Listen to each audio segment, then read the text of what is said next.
கோபம் ஒரு உணர்ச்சி மட்டும் இல்லை, அது நம்ம வாழ்க்கையில் இருக்கக்கூடிய ஒரு மறைமுகமான எதிரியும் கூட. ஒரே ஒரு நிமிட கோபம் உங்கள் முழு வாழ்க்கையுமே தலைகீழாக மாற்றிடும். இந்த வீடியோ கோபத்தை கண்ட்ரோல் பண்ணுறதை பற்றி இல்லை, உங்களை நீங்களே எப்படி காப்பாற்றிக்க போகிறீங்க அப்படிங்கிறத பற்றினது தான். அதற்கான 5 வழிமுறைகளை இப்போ பார்க்கலாம். முதல் விஷயம், கோபம் நம்முடைய பலவீனம். ஒருத்தன் உங்களை கோபப்பட வைக்கிறான் அப்படின்னா அவன் உங்களை கண்ட்ரோல் பண்ண நினைக்கிறான் அப்படிங்கிறத நீங்கள் புரிஞ்சுக்கணும். ஒரு நல்ல விஷயம் சொல்லும்போது அது பெரும்பாலும் யாருக்குமே பிடிக்கிறதில்ல. புத்தர்கிட்ட ஒருத்தர் வந்து, நீங்கள் என்ன எப்போ பார்த்தாலும் இதை செய்யாத அதை செய்யாதன்னு சொல்லிக்கிட்டே இருக்கிறீங்க அப்படின்னு அவர் பாட்டுக்கு கோவப்பட்டு கத்திக்கிட்டே அந்த இடத்த விட்டு போயிட்டார்.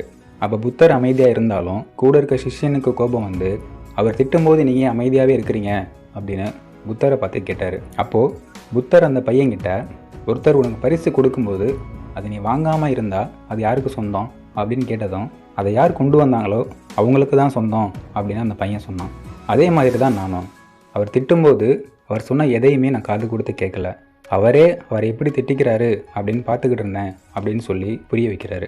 அதனால் இன்னையிலேருந்து இந்த ஒரே ஒரு லைனை மனசில் நல்லா ஞாபகம் வச்சுக்கோங்க.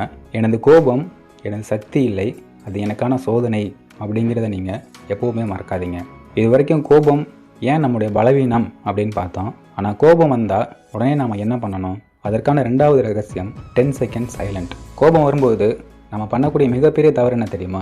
அதே நேரத்தில் சடனாக ரியாக்ட் பண்ணுறது.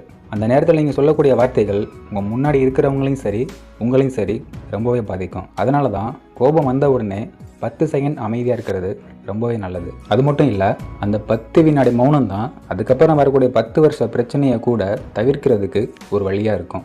3வது ரகசியம், கோபத்தின் உண்மையான காரணம். நீங்கள் கோபப்படுற எல்லா நேரத்தையுமே நினச்சி பாருங்கள். ஒருத்தர் நம்மளை அவமானப்படுத்தும் போதோ இல்லைனா நம்ம எதிர்பார்ப்புகள் அதிகமாக இருந்து அது நடக்காமல் போகும்போதோ கோபம் வரும். அது மட்டும் இல்லாமல் மற்றவங்க கூட நம்மளை கம்பேர் பண்ணுறது, ஈகோ, யாராவது உங்களை இக்னோர் பண்ணும்போது, யாராவது ரெஸ்பெக்ட் தரலனா கோபம் வரும். அதனால் அடுத்த தடவை கோபம் வந்தால் உங்களை நீங்களே இந்த கேள்வியை கேளுங்க. அவங்க நம்மளை மதிக்கலையா இல்லை நம்மளை மதிக்காத இடத்துல நாம் இருக்கிறோமா?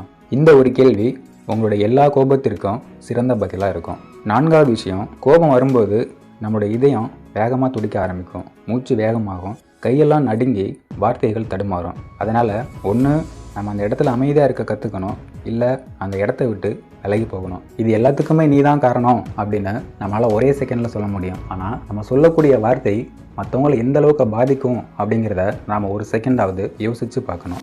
5வது விஷயம், கோபத்தை சக்தியாக மாற்றுங்கள். கோபம் ஒரு தவறான செயல் தான், ஆனால் அதை எப்படி பயன்படுத்துகிறோம் அப்படிங்கிறது தான் ரொம்ப முக்கியம். சில பேர் கோபத்தால் அழிஞ்சாலும் பல பேர் கோபத்தால் உயர்ந்த நிலைமைக்கு போகிறாங்க. அப்போ டிஃப்ரென்ஸ் என்ன? அவங்களோட டைரக்ஷன் தான். யாராவது உங்களை அவமானப்படுத்தினா அவங்க மேலே கோவப்படாதீங்க, உங்கள் ஃப்யூச்சர் மேலே ஃபோக்கஸ் பண்ணுங்கள். அதுக்கு நீங்கள் இந்த லைனை எப்போவுமே மறக்காதீங்க. அது என்னன்னா, என்னுடைய வெற்றி தான் என் கோபத்திற்கான பதில். அது நீங்கள் ஜிம் போகிறதா இருக்கலாம், இல்லை புதுசாக ஒரு விஷயத்தை கற்றுக்கிறதா இருக்கலாம், உங்களுடைய தனித்திறமையை வளர்க்குறதா இருக்கலாம். இதில் எதுவாக இருந்தாலும் அதை உங்களோட எனர்ஜியாக மாற்றுங்க. கடைசியாக, நம்ம வாழ்க்கையில் நமக்குன்னு எதிரி யாருமே இல்லைனாலும் கூட நம்ம கட்டுப்பாட்டில் இல்லாத கோபம் தான் நம்மளுடைய மிகப்பெரிய எதிரி. அமைதியாக இருந்தால் அவன் ஒன்றும் பலவீனன் கிடையாது, அவன் தான் அதிக சக்தி கொண்டவன் அப்படிங்கிறத நாம் புரிஞ்சுக்கணும். இந்த 5 விஷயத்தில் ஒரு விஷயமாவது இன்னையிலேருந்து ப்ராக்டிஸ் பண்ணுங்கள். மாற்றம் மெதுவாக தான் வரும், ஆனால் அது கண்டிப்பாக நிலச்சி நிற்கும். இந்த வீடியோ உங்களுக்கு பிடிச்சிருந்தா லைக் பண்ணுங்கள், யாருக்காவது தேவைன்னு நினச்சா ஷேர் பண்ணுங்கள். மறக்காமல் நம்ம சேனலை சப்ஸ்கிரைப் பண்ணுங்கள். மாற்றம்